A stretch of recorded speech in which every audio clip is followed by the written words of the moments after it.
Please welcome the representative of the class of 2013, Mr. Luke C. Glaser, a graduate majoring in English and Spanish in the College of Arts and Sciences. Luke will share his thoughts and reflections with his fellow graduates.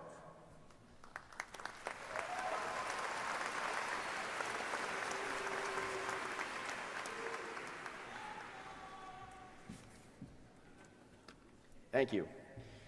Before I begin, for those of you who don't know, this is the second undergraduate ceremony of the day.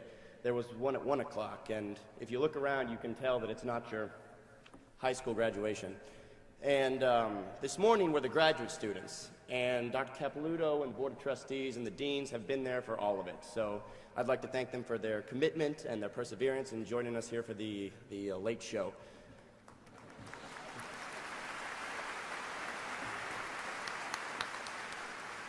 As my old man is fond of saying, your wisdom is only exceeded by your patience. Good evening.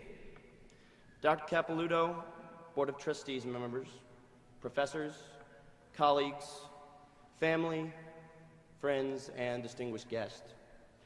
Welcome to the commencement exercises for the University of Kentucky class of 2013.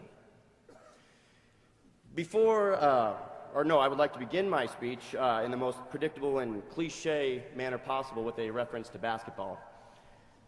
If you go to a UK game and you remain in the stands after the game is over and the majority of the crowd has left and the TV cameras have been turned off and Rupp Arena is noticeably more subdued, you'll see students gather together arm in arm and they'll sing the state song. The sun shines bright on my old Kentucky home. 28,000 students attend the University of Kentucky, of which a small sample sits before you today. We came from over 100 countries. We came from all 50 states. We came from each and every one of Kentucky's 120 counties. Some came from towns whose biggest news of the day was that one of their own was attending the University of Kentucky. Some came from large cities, one in perhaps 1,000.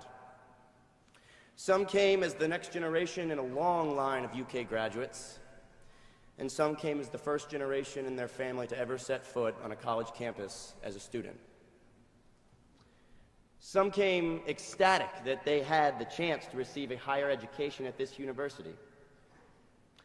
And it is fair to say that some came with a chip on their shoulder and perhaps thought they were settling for a school. It doesn't really matter why we came. What matters is why we come here today. We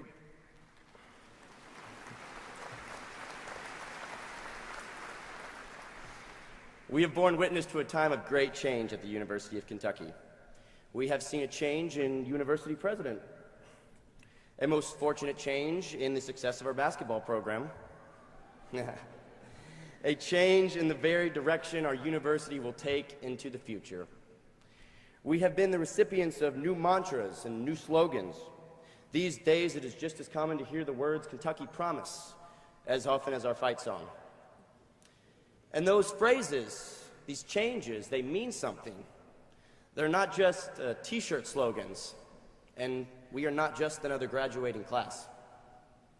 When Dr. Capilouto was invested as president, he said the words, "The University of Kentucky is a promise, one that is manifest in each of us." And I stand before you today to say that the class of 2013 responded in ways few could have predicted. Dr. Capilouto claimed the Kentucky Promise is a covenant that Kentuckians have made with each other to build a shining beacon of excellence. And that covenant is embodied by biology graduate Ethan Ritter, who captained a team of students, a small group, all in their early 20s, whose sheer perseverance and devotion to an ideal of ending childhood cancer resulted in $1.1 million raised at our annual Dance Blue Marathon. Absolutely. Absolutely.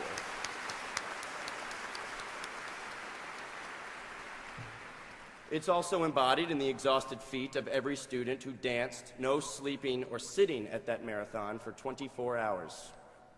Yeah, you thought this was going to be long. That shining beacon of excellence is journalism graduate Taylor Moak, who was the editor-in-chief of the student newspaper, the Kentucky Colonel, and whose leadership led to the Colonel being named the best paper in the state, and whose humane coverage of the tornado disasters in eastern Kentucky last year raised national attention for the plight of its victims. And she was unfortunate enough to sit right in the front, so I know where she is. She's right there.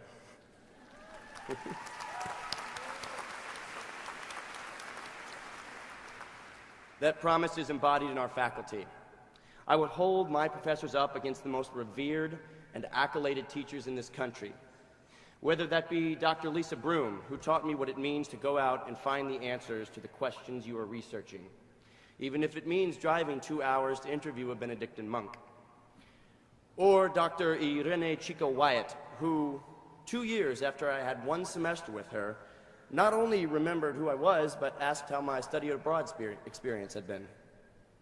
Or Dr. Jonathan Allison, who is from Northern Ireland and has an absolutely fantastic accent, which he would use to break out into Harry Potter impressions when he felt class was getting a little dull. These are not just instructors who lecture for 50 minutes and call it a day.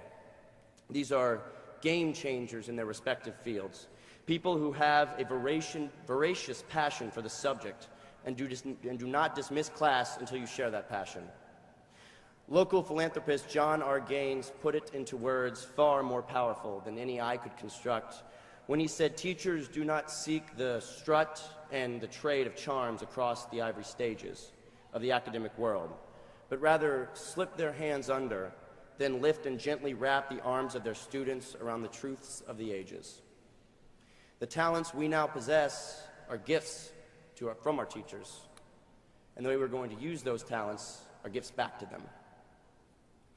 And I would be remiss if I did not mention the last and perhaps most important group who has made today possible: parents and family. Thank you for your guidance to this point in our lives.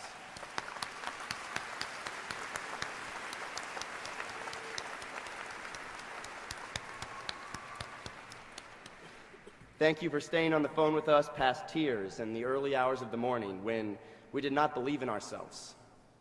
Thank you for care packages that pushed us through finals week. Thank you for being an anchor of stability at a time when everything else in life seems to change.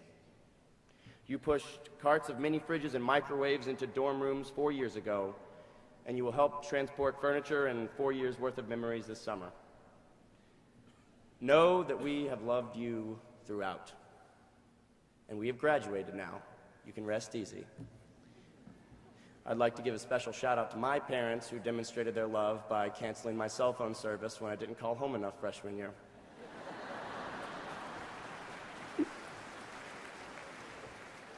Teachers, parents, we all are part of that promise, that Kentucky promise, which Dr. Capilouto pledged would light our path forward and illuminate our efforts and progress. A poignant reference to the sun shining over this state and our work within it. May the sun eternally shine bright on our old Kentucky home, and may it shine from this university.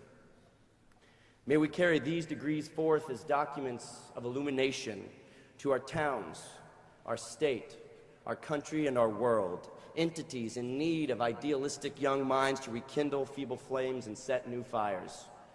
May the gifts inherited from and strengthened by this university, integrity, community, respect, responsibility, and an unquenchable desire to always do more, be an infective vigor that spread to all we encounter. Our state song finishes with the line, "We will sing one song for my old Kentucky home." And indeed, by receiving this degree, we pledge to continue singing that song and fulfilling that promise. We could not have received a better education from a better group of people in the company of better friends. We hold our accomplishments as high as any student graduating in any corner of this country. And today marks the beginning of bigger accomplishments and higher goals for the state we love and the university that will forever bear its name. So long as we proudly call ourselves graduates of the University of Kentucky, we will sing one song, whether that be right here or for our old Kentucky home far away. Thank you.